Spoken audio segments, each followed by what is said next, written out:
그래서 이제 발빠르게 움직이기 시작한 게 트위터거든요. BTS가 NFT 시장에 진출하면 대박이 날 확률이 높다. 짝퉁을 억제할 수 있으면 신품의 가격이 올라가거든요.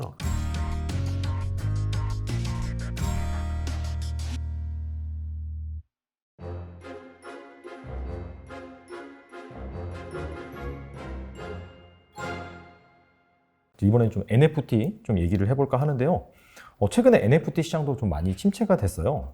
근데 이제 사실 어떻게 본다라고 하면은 뭐 진짜 초창기 유행했던 NFT가 지금도 마찬가지긴 하지만 푸사잖아요.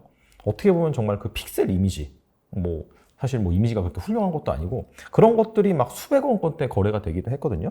그런 차원에서 본다라고 하면은 이 NFT 거품이 좀 이제서야 좀 빠진 것이 아닌지 그런 생각이 들기도 하거든요. 어떻게 생각하시나요? 사실은 가격 거품이 심하긴 했죠. 왜 그러냐면 우리가 잘 알고 있는 뭐 비프레 작품 네. 매일첫 5,000일 네. 이게 783억 원이었는데 네. 이게 살아있는 작가가 받은 금액으로는 세 번째였거든요. 그럼 비프리란 작가가 예전부터 뭐 작가 활동을 했느냐? 그렇지도 않았단 말이죠. 그냥 컴퓨터학과 나와서 뭐 광고에 그 CG 만들고 뭐 이런 작업들을 했었거든요. 그런데 이제 그 매일 첫 5,000일 갖고 유명세를 탄 거죠. 네. 그래서 저는 뭐 가격 거품이 껴있다라는 거에 대해서 동의를 하고요. 근데 그렇다라고 그래서 NFT는 종이 조각이 될 거야. 저건 뭐 아무 의미가 없어. 여기에는 저는 또 반대하는 편이고요. 지금 뭐 NFT 관련해서는 이전 방송에서도 다루신 걸로 제가 알고 네네. 있어서 네. 보통 이제 NFT는 제가 어디 가서 설명을 하면 그거 등기권리증입니다 이렇게 설명을 해요. 네. 우리가 이제 등기권리증에는 건물 주소가 있고 소유주 이름이 있고 A가 B한테 팔았고 B가 C한테 팔았다 이런 매매 이력이 있잖아요. 그렇죠. 그런데 이 등기권리증은 종이로 인쇄돼서 발행이 되죠. 그러다 보니까 이제 분실되거나 훼손될 위험이 있습니다. 근데 NFT는 이 등기권리증과 유사한 정보를 그냥 블록체인에 저장해 주는 거예요. 그러다 보니까 이제 훼손될 위험도 없고 분실될 위험도 없죠. 또 블록체인만 깔면 어디서든지 확인할 수 있는 거죠. 자, 그래서 NFT는 등기권리증이다. 이런 개념을 놓고 보면 자, 비플의 783억 원짜리 그림. 그건 인터넷 어딘가에 저장이 돼 있겠죠. 그렇죠. 그 다음에 블록체인에 있는 NFT에는 이 그림이 저장된 곳의 인터넷 주소, 그 다음에 비플이 누구한테 팔았다. 뭐 이런 내용들이 들어있는 겁니다. 자, 그런데 이 NFT에는 이제 원본 그림이 있는 곳에 주소가 들어가 있으니까 네. 우리가 이제 디지털 컨텐츠를 복사하게 되면 이게 원본인지 복사본인지를 구별할 수 있게 만들어요. 왜 그러냐면 원본이 있는 곳에 주소가 NFT 안에 들어가 있고 이건 블록체인에 저장돼 있으니까 삭제할 수가 없잖아요. 네. 그래서 NFT는 분명 원본하고 복사본을 구별해주는 효과는 있습니다. 그런데 NFT의 그 기능이 어떤 디지털 컨텐츠를 사 모으는 사람한테 네. 어떤 동기부여를 해주겠다. 이런 것들을 이제 업체 사장님들이 많이 느끼기 시작했고, 그래서 이제 발빠르게 움직이기 시작한 게 트위터거든요. 우리가 유명 셀럽들 트위터 계정 보면 이름 옆에 이렇게 파란색으로 체크무늬가 있습니다. 네. 이게 이제 계정 도용당하지 말라고 셀럽 같은 경우에는 인증을 해주는 거거든요. 페이스북도 유명인 같은 경우에는 이름 옆에 이렇게 파란색으로 마크가 있지요. 네네. 지금 트위터가 그것을 프로필 사진에도 도입하겠다라고 얘기를 했죠. 그래서 SNS 사진을 올리는데 이게 NFT를 확인해서 본인께 맞으면 우리 지금 프로필 사진이 이렇게 동그랗게 돼 있지 않습니까? 그걸 이제 육각형으로 만들어주겠다는 겁니다. 그 얘기를 하자마자 지금 마크 주커버그도 그럼 인스타그램에서도 그 똑같은 서비스를 해줄게요. 이렇게 발표를 했었고, 네네. 우리가 이제 PDF 이제 라이터기 만드는 어도비라는 회사가 있지 않습니까? 네네. 그 회사에서도 우리 회사에서 만든 각종 라이터기에다가 NFT를 쉽게 넣고 또 읽을 수 있는 그런 기능을 장착하겠습니다. 이렇게 얘기를 하고 있거든요. 그래서 이런 것들이 퍼지면 사람들이 진본 사진을 갖고 싶은, 원본 사진을 갖고 싶은 욕구는 더 커질 거잖아요. 그래서 저는 분명히 NFT가 어떤 붙어 있는 그런 디지털 컨텐츠 시장은 만들어질 거라고 보고 있습니다. 단 지금의 가격은 어느 부분 거품이 껴져 있는 건 사실이다. 저는 그렇게 생각합니다. 사실 초창기 어떤 특정한 산업이 새롭게 개화한다라고 한다면 네. 당연히 이제 뭐 그런 부분들이 부각을 받으면서 뭐 이렇게 거품이 끌 수 있는 그런 부분은 당연한 것 같아요. 그렇죠. 하지만 이제 그 가치가 살아있다라고 한다면 장기적으로는 또 우상향할 수 있는 그런 부분이 나오는 것 같고, 말씀을 듣다 보니까 약간 희소성? 약간 근본적인 그런 가치? 그런 부분에 대한 밸류가 NFT를 통해서 나온다라고 볼 수도 있을 것 같네요. 그래서 사실은 우리가 이제 BAYC, 우리가 저 보데이 야트 클럽, 네. 그래서 지루한 원숭이 야트 클럽을 네, 좀 네, 네. 눈여겨볼 필요가 있다라고 얘기하는 것이, 네. 우리가 이제 그럼 NFT를 매매할 때 가격 거품을 좀 빼고 정상적인 가격을 유추해 보려면 어떻게 평가해야 되는가? 일단은 원본 컨텐츠가 있고 NFT는 거기에 부가적으로 붙는 거기 때문에 일단 원본 컨텐츠의 힘이 좋아야 됩니다. 이 컨텐츠 자체가 어떤 역사적인 의미를 가져야 하고요. 네. 또 이 컨텐츠를 그린 사람이 유명해야 되죠. 그렇죠? 그런데 아무리 원본 컨텐츠가 역사적 의의가 있고 또 이걸 그린 사람이 유명하다 하더라도 초반에 가격이 반짝 올랐다가 다시 떨어지는 경우가 있거든요. 네. 그래서 단순히 원본 컨텐츠가 요것이 힘만 좋으면 되는 것이 아니고 이 원본 컨텐츠를 추종하는 사람들, 그 커뮤니티가 굉장히 단단하게 유지가 돼야 됩니다.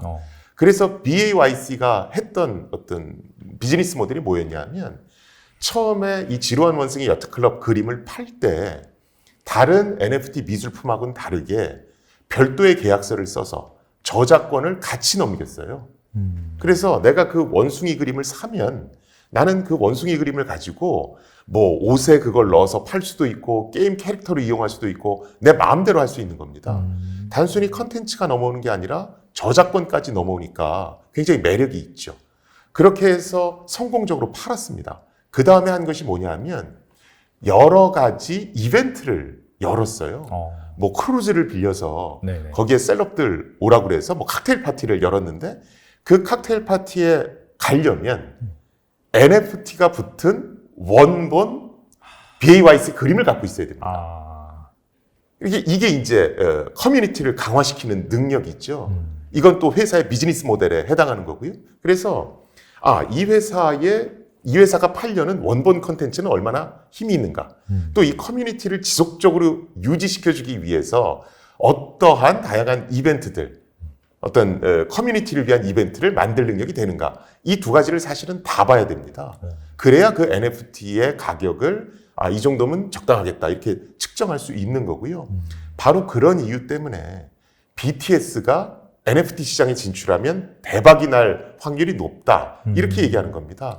왜냐하면 BTS는 일단 컨텐츠를 만들 수 있는 능력을 갖고 있어요. 그렇죠. 컨텐츠 자체가 힘이 있는 거죠. 네. 또 BTS의 소속사는 온라인에서 팬덤을 만들어 본 경험을 갖고 있거든요. BTS라는 게 유튜브를 통해서 네. 컸으니까. 네. 그래서 이 두 가지가 결합이 되면 굉장히 강력한 어떤 NFT 작품을 만들어낼 거다. 이렇게 생각들을 하는 겁니다. 이게 약간 NFT 핵심이 어차피 약간 좀 희소성, 그다음에 이제 커뮤니티 이런 것들의 이제 핵심이다 보니까 여기에 결부되는 뭐 엔터 산업이라든지 결과적으로 큰 틀에서 본다면 콘텐츠 산업 같은 경우에는 확실히 이 NFT가 결부가 된다면은 크게 성장할 수가 있겠네요. 그렇죠. 일단은 원래 옛날에 디지털 컨텐츠라고 하는 건 네. 뭐 그게 일단 뭐 재밌어야 되고 듣기 좋아야 되지만 불법 복제가 용이했기 때문에 그렇죠. 굳이 내가 원본을 가질 필요가 없었거든요. 그런데 이게 NFT가 결합되고 또 실제로 NFT가 붙어 있는 컨텐츠를 가져야 할 수 있는, 누릴 수 있는 게 이제 많아지면서 디지털 컨텐츠가 다 똑같은 게 아닌 게 된 거죠. 그러면서 이제 그 시장이 새롭게 만들어진다. 이렇게 보시면 될 것 같습니다.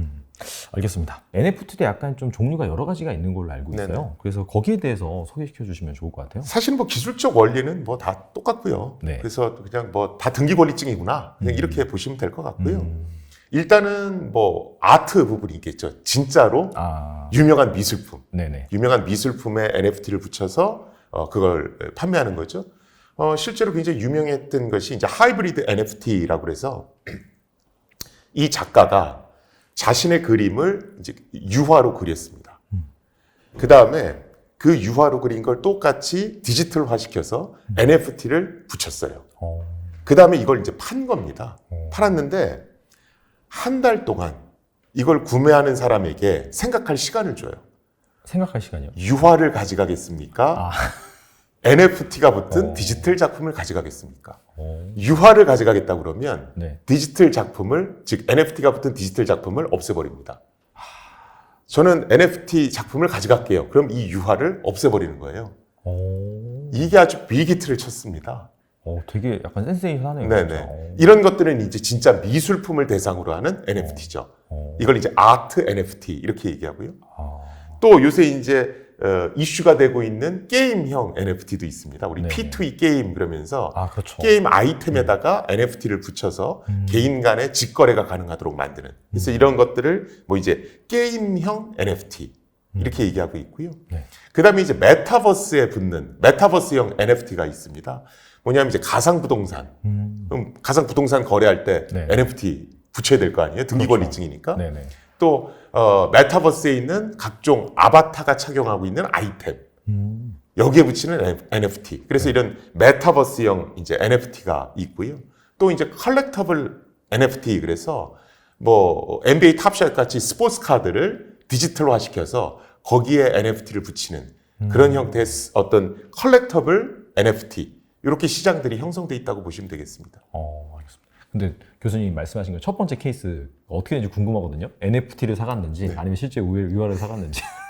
거기까지는 자세히 나와 있지 그래요? 않고요. 그런데 네. NFT를 요구하는 사람들도 네. 꽤 많았다라고 제가 알고 있습니다. 그래서 전반적으로 이게 굉장히 성공적으로 거래된 어떤 NFT 어떤 매매 케이스 중에 하나로 꼽히고 있습니다. 상당히 약간 좀 마케팅이 성공했다라고 볼 수가 있겠네요. 그렇죠.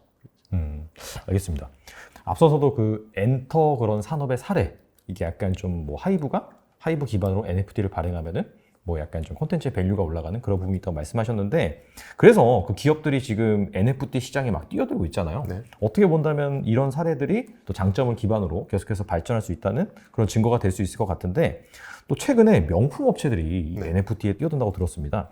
뭐 이유가 무엇일까요? 옛날에는 그러니까 디지털 컨텐츠를 가진 기업들이 NFT 시장에 뛰어들었습니다.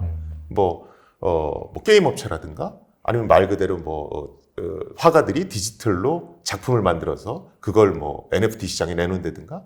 그런데 요새는 이제 오프라인 시장에 있는 명품 업체들이 여기에 뛰어들고 있어요. 이제 대표적인 게 이제 뭐 루이비통, 프라다 뭐 이런 데들이고요.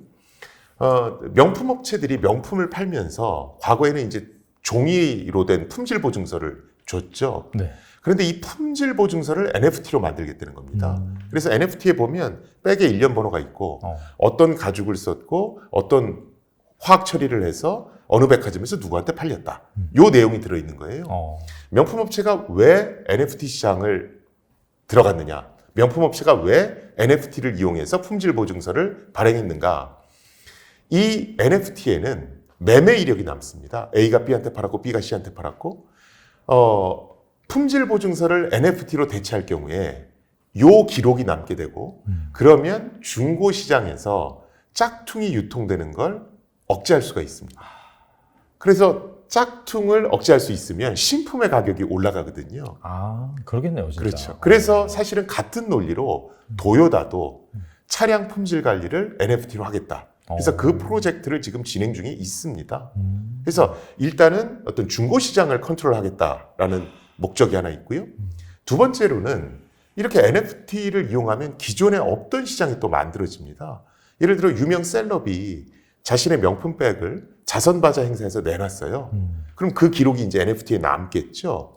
그렇겠네요. 그러면 중고백이 신품보다 더 가격이 올라가는 겁니다. 누가 썼던 그렇죠. 거다. 그렇겠네요, 진짜. 그걸 그 회사에 물어보지 않아도 그냥 블록체인에서 쉽게 검증이 되니까 사람들이 부러워하는 거죠. 또 요새 회사들이 ESG 경영 많이 하지 않습니까? 그렇죠. 유럽에서 사람들한테 물어봤어요. 패션 제품을 살 때 어떤 것들을 좀 주의 깊게 보십니까? 그랬더니 70% 이상의 응답자들이 저는 이 패션 제품이 친환경적으로 만들어졌는지가 신경 쓰입니다. 이렇게 답을 했습니다. 자, 내가 이 백을 썼을 때 어떤 화학물질을 썼다. 이런 것들을 회사 중앙 서버에 기록해 두면 나중에 그 처리물질 중에 일부가 독성물질이었다는 게 판명됐어요. 그럼 사장 지시로 다 삭제해버릴 수가 있죠. 그런데 NFT에 기록하면 이게 블록체인에 남게 되고 사장이 지시를 해도 함부로 삭제할 수가 없습니다. 그러니까 신뢰성이 올라가는 거죠. 그래서 이렇게 ESG 경영하고도 맞물리기 때문에 명품 업체들이 NFT 시장에 뛰어들고 있다. 이렇게 보시면 될 것 같습니다. 알겠습니다. 또 다른 사례로요. NFT로 뭐 집도 사고 판다. 이거는 무슨 의미일까요? 이건 이제 조각 거래와 관련이 있다라고 보시면 돼요. 조각. 네. 요새 뭐 집들이 워낙 비싸지 않습니까? 그렇죠. 그럼 거기다가 NFT를 여러 개를 붙여서 그걸 이제 사람들한테 조각 투자를 시키는 겁니다. 뭐 집뿐만 가능한 것이 아니고 네. 얼마 전에는 모 회사가 외국에서 유명 스포츠카를 들여왔습니다. 그래서 지분 51%는 그 회사가 갖고 네. 49%에 대해서 네. NFT를 붙여서 네. 일반인들한테 판 거예요. 이걸로 이제 수익 구조를 어떻게 만드냐 하면 네. 이 스포츠카를 드라마나 영화 찍는 데 빌려줍니다. 네. 그리고 렌트비를 받겠죠. 그 렌트비를 NFT 보유한 수에 맞게끔 나눠주는 겁니다. 또 나중에 이제 중고차로 팔게 되면 네. 그 돈을 또 이제 나눠줄 수 있는 거죠. 근데 사실은 이 조각 거래는 기존에도 뭐 다 있습니다. 그렇죠. 네. 그렇죠. 뭐 리츠라든가 뭐 다 있죠. 그런데 이렇게 NFT를 이용해서 조각 거래를 하게 되면 국내에서뿐만이 아니고 범세계적으로 투자를 받을 수 있다는 장점이 있어요. 또 아직은 NFT와 관련한 법제도가 조금은 미비하기 때문에 굉장히 다양한 어떤 조각 투자 시도를 해볼 수 있다. 이런 게 이제 기업하는 사람들한테는 꽤 매력적이죠. 전 이제 스포츠카를 이제 조각으로 이제 나눠서 판다길래 이걸 뭐 이렇게 약간 돌아가면서 타고 다니는 그런 생각을 했는데 방금 말씀하신 그게 훨씬 더 현실성이 있겠네요. 알겠습니다. 그리고 앞서서도 이제 그 게임 산업에 대한 NFT 그러면서 이제 P2E에 대해서 말씀해 주셨는데 이거 구체적으로 좀 설명해 주시면 좋을 것 같고 S2E라는 개념도 있더라고요. 네. 네. 이게 무슨 뭐 M2E, S2E 그래서 뭐 다 그냥 이름을 이름 붙인 건가요? 붙이는 건데요. 일단 뭐 P2E가 제일 처음 나온 거죠. Play to Earn. 그래서 그렇죠. 옛날에는 게임을 합니다. 그럼 열심히 게임 아이템들을 모았잖아요. 이 게임 아이템을 모으는 이유는 간단합니다. 내 어떤 게임 아바타가 레벨업을 하기 위해서 아이템을 모으는 거죠. 게임 회사들은 그 아이템을 팔아서 수익을 창출합니다. 사실은 게임은 거의 무료죠. 맞아요. 게임 회사들이 아이템 팔아서 돈 버는 거거든요. 네. 그러다 보니까 이제 계속 욕을 먹는 거죠. 이 확률형 게임 아이템 만들어서 맞아요. 네. 이 애들 코 묻은 돈 뺏어가고 있다. 그렇죠? 그런데 이제 게임 회사가 내놓은 생각이 그러면 우리 게임 회사가 일반인들한테만 일방적으로 게임 아이템을 팔 게 아니라 일반인들이 게임을 하면서 얻은 아이템에 NFT를 붙여서 개인 간 매매할 수 있도록 하면 게임 회사가 일방적으로 아이템 팔아 돈 가져가는 거 아니야? 이런 비난에서 좀 자유롭지 않을까? 이런 생각을 한 겁니다. 왜? 개인도 아이템 팔아서 돈을 벌 수 있으니까. 그렇죠. 예를 들면 리니지 게임을 해서 집행검을 얻었는데 옛날에는 그거 그냥 내가 써야 됐단 말이죠. 그런데 그 집행검에다가 NFT를 붙여서 그냥 개인 간 매매를 할 수 있게끔 하겠다는 겁니다. 그런데 이제 불행하게도 우리나라에서는 이제 사행성 게임을 금지하고 있죠. 그래서 이제 우리나라에서는 이런 모델이 안 되고요. 전부 다 이제 외국에서 이런 사업을 하고 있다. 이렇게 보시면 됩니다. 실제로 모 회사가 이제 그런 게임을 만들어서 성공을 했었죠. 그런데 반대 의견도 만만치는 않습니다. 뭐냐면 게임 회사들이 가장 신경 써서 모니터링하고 있는 게 작업장입니다. 작업장이요? 네네. 그러니까 실제로 뭐 독서실 같은데 네. 여러 명이 또는 이제 봇이라고 하는 자동 프로그램을 이용해서 게임 아이템만 계속 모으는 거예요. 그래서 그것들을 돈 주고 파는 겁니다.